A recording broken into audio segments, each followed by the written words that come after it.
2 December United আরব Emirates national day, যেটাকে এখন নতুন করে বলা হয় ঈদ আল ইত্তিহাদ।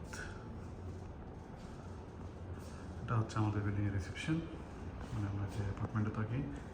এই প্রথম খুব সুন্দর করে ওরা ঈদ আল ইত্তিহাদের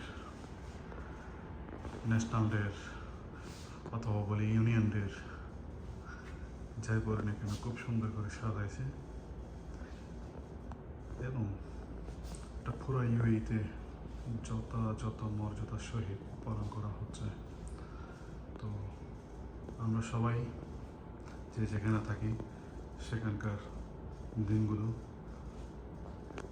একদম সঠিকভাবে যথাযথ মর্যাদার সাথে যেন পালন করি, সেলিব্রেট করি, অ্যাপ্রিসিয়েট করি যে ওদের সব কালচার, কাস্টম, প্রথা যা আছে সব কিছু ফুল অ্যাপ্রিসিয়েট করি। তো ধন্যবাদ এসবিকে সুন্দর একটা সাজানোর জন্য, সুন্দর করে রিসেপশনটা।